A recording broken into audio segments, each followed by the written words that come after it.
Assalamu alaikum wa rahmatullahi wa barakatuh. Wesh les frères, vous avez vu l'autre Oui justement, non j'ai pas regardé toute la vidéo et tout, non. J'ai zappé directement à la fin parce que je voulais voir si c'était vraiment mon daron. Je sais pas comment il a retrouvé le daron, poto. Je sais pas, il a retrouvé le père du Louis, putain. C'est chaud, gars. C'est pas grave, c'est... Frère, hein, je te demanderai quand même au moins en aparté de, voilà, t'as eu, pour le papa, t'as eu... Laisse-le tranquille, t'as eu, on essaye de surfer sur la vague de la sapologie. Laisse-nous tranquille, t'as eu, le frère, on veut mettre un petit peu de dinars dans la poche pour s'en sortir, t'as eu. Bon, bref, c'est pas le souci. Alors, je sais pas pourquoi mon rappel t'a pas plu, hein.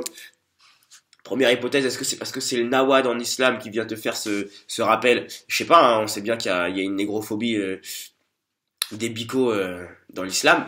Première question, on ne sait pas. Peu importe. Déjà, je sais même pas si t'es musulman, en gros. T'as la couleur d'un bico. Mais c'est tout. Après, bon, bah, je sais pas ce que t'es, ça m'intéresse pas. Alors, ma question, frère, qu'est-ce que... Frère, c'est au cas où, hein, justement. Qu'est-ce qui, dans le monde, te dérange au point que... Enfin, je sais pas... C'est un frère, il est là, il se tape des barres. Mes vidéos, elles ont même pas forcément dépassé des milliers de vues. Et quel est ce sentiment, en fait, qui t'a poussé à avoir besoin de t'exprimer? Enfin, parce que t'as bien compris que je suis pas en train de comparer les musulmans à des vaches, à des poules ou quoi. Mais je suis musulman, frère, soumis à mon créateur. Qu'est-ce que tu racontes? C'est-à-dire que je m'appelle vache, je m'appelle poule, je m'appelle... Non, non, mais waouh, mais le Seigneur, il est tellement bon, putain, c'est amener des réalités comme ça qui te permettent après de dire oui, je suis sur des assises correctes, alhamdoulilah. Enfin bon, après ce qu'on dit, hein, bismillah, il n'y a pas de cheveux dans la soupe, bismillah, il y a un rat dans le thé, il faut faire avec. Alors, 2 millions de personnes, vraiment, dans un endroit où 150 000 personnes, déjà c'est technique. Ah non, voilà, ma question. 2 millions de personnes. Ça, c'est pas de l'orgueil, dire voilà, je veux être là à tout prix, il faut qu'on me voit, j'étais... Ça, c'est pas de l'orgueil, parce que le monde est une mosquée, arrêtons les conneries. Ça, c'est pas de l'orgueil. On sait en plus que la Terre... Enfin, la Terre Sainte, elle est sous la main des Saouds, Mais hé, gros. Mais, est-ce que toi, dans ta vie, vraiment, t'as rien d'autre à faire? Non, je sais pas. La famine. Je sais pas si vous avez déjà remarqué, hein, en islam, j'ai remarqué que ben on a les loups qui sont en place et qui essayent de vraiment ne pas lâcher le djihad. Vraiment, quand je te parle des loups, c'est pas Daesh, hein, Daesh ça c'est les Américains, on le sait tous. Bah oui, Daesh c'est des Américains qui foutent la merde, saper, kéfier, je sais pas quoi, kévlar, tout ce que tu veux, avec des calages qui vont te crier Allahu Akbar, ils vont même pas le dire correctement, et les mecs c'est quoi? C'est pour justifier que toute la planète maintenant, attention, hein, on a des ennemis, ils sont trop techniques, là, même si on n'est pas amis avec Bachar al-Assad, même si c'est la crise en Grèce, même si les Anglais ils sont un petit peu en train de nous la mettre à toute l'Europe, voilà, on est tous ensemble contre Daesh, enfin bref, t'as compris, donc à un moment voilà, en islam, je te parle de réalité, c'est-à-dire des gens qui vont tendre vers la servitude du Seigneur. La servitude du Seigneur, il te demande tout un tas de choses et il t'interdit tout un tas de choses aussi. Après, personne n'est parfait, hein, qu'on se mette bien clair. Personne n'est pécheur. T'es là à me raconter ta vie, on voit la fumée que t'es en train de fumer aussi, poteau. Cigarette ou tout ce que tu veux, je m'en bats les couilles. Ça m'intéresse pas, hein. Personne, je vais pas commencer à me renseigner sur ta vie, si t'es en transsexuel ou si c'est en vérité tu baisses des hommes. Peu m'importe, tu vois. J'en ai rien à foutre. Je suis rien à péter, tu vois. En tant que frère en islam, j'espère que je suis pas le seul à avoir remarqué. Il y a 3 catégories qu'on peut ressortir de tout ça. Les loups, hein, qui vont être là à pas lâcher le djihad et parfois ça va devenir nauséabond. Les moutons, hein, qui vont être dociles et parfois, bon bah malheureusement, comme je dis, moi c'est ses frères, on est là, on est censé se priver, mais pourtant le mois du Ramadan c'est là où on enrichit encore plus les caisses de ces bâtards qui ont prisonnier le marché du halal. Mais bon, ça c'est autre chose, hein, les moutons, c'est... Et après, t'as les moutons chiens, tu vois. Et les moutons chiens, c'est ma question, parce que tu ressembles vraiment, El Patron, toi t'es vraiment le profil d'un mouton chien en islam. C'est pas une insulte, hein, de toute façon, tu seras un frère en islam quand même, y a pas de problème. Mais je t'invite à peut-être te renseigner sur les comportements, les traits de caractère du prophète, hein, pour nous expliquer... D'où tu sors, je sais pas, enfin, mes cheveux, tu essayes de me tailler, eh frère, moi je veux ressembler à mon prophète, tout simplement. Tu là, tu me parles de Bob Marley, de J'ai des poux, de tout ce que... Psartek, Psartek le mouton chien, Psartek. Moi je veux juste ressembler à mon prophète qui avait les cheveux longs, tu vois, jusque l'aube de l'oreille à l'épaule. Après, en plus c'est beau, c'est quoi, enfin, je vois bien que mes enfants, tu vois, ils sont là à jouer avec. Enfin, c'est chou, c'est beau, c'est comme quand, enfin, c'est comme quand t'essayes finalement de prendre pour exemple, je sais pas, quel serait toi ton exemple les bicos ils prennent souvent pour exemple, je sais pas, la fouine ou je sais pas, les médines ou je sais pas qui, bah, tu fais ce que tu veux frère, tu fais ce que tu veux, je fais ce que je veux. Donc moi ce que j'aimerais te demander c'est, est-ce que si tu nous vends un islam dans lequel tu appartiendrais, est-ce que c'est vraiment moi qui t'a piqué dans ta réalité de l'acceptation de la soumission du Seigneur? Parce que je pense qu'un musulman sérieux te dira, tout le monde il est musulman. Tout le monde.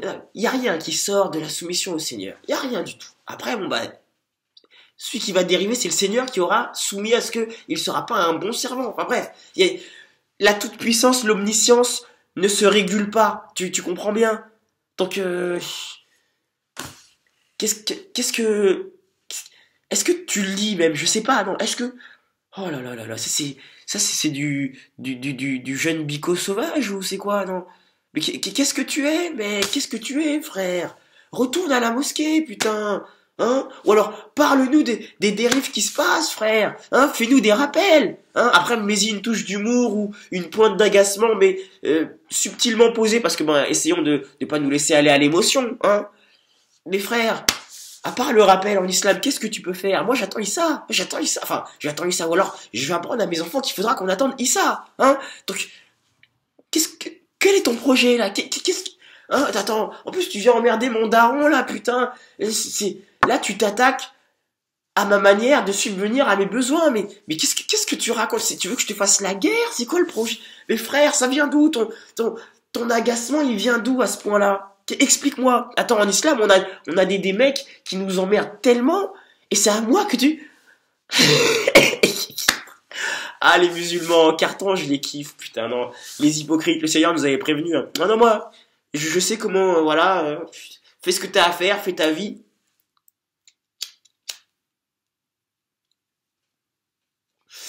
Non, j'espère que bon bah voilà, t'as mal compris ce que j'ai dit et puis que bon, on pourra avancer chacun dans sa vie. On se connaît même pas, genre, on est même pas dans le même pays. Je suis sûr que t'as un accent belge, la famille. Donc, enfin bon, c'est pas grave. T'as vu ça, on s'en bat les couilles. Je te souhaite une bonne continuation. Je te rappelle juste, on attend Issa. Donc en attendant, bah, moi tout ce que je peux dire, c'est attention. Tu vois, par exemple, le marché du halal. C'est des ultrasionistes ou des babtous ou alors il y a une branche c'est orange je sais pas quoi enfin la ligne c'était orange ou bleu qu'on avait vu avec ma femme je sais plus avec la femme numéro 3 du coup parce qu'elle me croyait pas je lui avais montré donc un petit peu partout enfin comme le shaitan il l'a dit et le Seigneur nous a rapporté shaitan il lui a dit tu vois ces gens là c'est ces humains là que tu favorises au-dessus de moi là je vais les attaquer partout à droite à gauche en est ouest voilà moi j'essaye de voilà de faire des petits rappels petit à petit comment est-ce que alors ton rappel je l'entends hein sur comme quoi mes cheveux c'est pas bon alors moi j'ai pas le bouquin sous la main là mais c'est pour ressembler à mon prophète la famille donc je peux rien y faire juste j'ai l'impression que tu es en train de te mouton chieniser donc en tant que loup ouais, bah voilà comme je te l'explique hein, des fois c'est tellement je veux m'accrocher au djihad maîtrise de soi hein je maîtrise de soi dans la servitude du Seigneur, hein, dans l'islam, donc, bah, si tu veux pas me pardonner mes travers qui vont trop loin, ça c'est pas le problème, c'est le Seigneur qui doit me pardonner, ça te regarde pas, moi je fais ma salade comme je peux, on s'y tient à tout ce qu'on peut, ça te regarde pas, tu vois, mais vous êtes tellement là, on dirait, vous êtes les juges de l'islam, au fait, sur terre, les arabes, c'est marrant, en fait vous êtes un peu en train de faire les juifs, tu vois, parce que, bah, à un moment, les juifs, ça devait être, tu vois, le rempart de l'humanité, tu vois, le Seigneur, il a dit fille de vous. Et là, euh, par Muhammad, je pense que vous avez cru que du coup, vous, les Arabes, vous étiez le rempart de l'humanité, que le Seigneur vous donnait ce droit-là. Alors que pas du tout, non. Ah non, non, non, frère, non. Ah, ça n'a rien à voir, non, non. Le Seigneur, il a donné ça à son messager, que ça se propage, hein. Donc, à un moment, celui qui reniera l'influence de Muhammad, et il est arabe, ça tu peux pas dire le contraire, il y a pas de souci, hein. Mais je pense que de lui-même il te le dira, hein, le tribalisme, tout ça, le communautarisme, faut s'en éloigner. Ah putain, et je perds la lumière, tu vois. Je parle communautarisme, je perds la lumière, frère, tu vois. Ah, alhamdoulilah, l'islam, il faut se... Ouvre-toi, putain. Ah là là là là. Ce que je t'invite à faire, c'est à lire. Va lire, frère. Lis. Parce que tu comprendras au moins ce que j'essaye de faire et ce que d'autres essayent de dire, tu vois. Parce que quand tu veux me ramener vers tes grands savants, tes quoi, et je veux bien. Mais pourquoi est-ce qu'ils m'invitent pas à lire? Parce que moi, depuis que j'ai commencé à lire, j'ai vu qu'il y a franchement un vrai écart, mais c'est la terre et la lune entre ce qui se dit en islam, que ce soit de la bouche des savants, des prédicateurs ou quoi, et ce qui est écrit, tu vois, et ce que faisait et la manière dont se comportait le prophète, tu vois. Donc à un moment, je sais pas, j'ai l'impression en fait ces gens ils veulent nous laisser dans l'islam des années 1600, je sais pas combien, et je sais pas. Mais les mecs, on est en 2016 quoi. Enfin, je sais pas. Est-ce que l'islam doit prendre en considération que maintenant on nous attaque en disant à nos femmes vous inquiétez pas, hein, on va vous donner un emploi chez Google, mais il faudra cryogéniser vos ovaires jusqu'à 35 ans. Voilà. Est-ce qu'on peut pas réaliser qu'il y a ça qui nous attaque aujourd'hui et qu'on n'en est pas seulement à est-ce que je peux lapider ma femme parce que voilà, elle veut pas que je la force à se voiler. Voilà. Est-ce qu'on peut évoluer et vivre avec notre temps? Est-ce que l'islam vit avec son temps ou l'islam il est bloqué en 1500? Voilà. C'est ma question que je te pose parce que ta réponse suite à mon rappel, elle est moi je trouve ça très choquant. Je trouve ça très choquant, tu vois, c'est ah là là là là là là.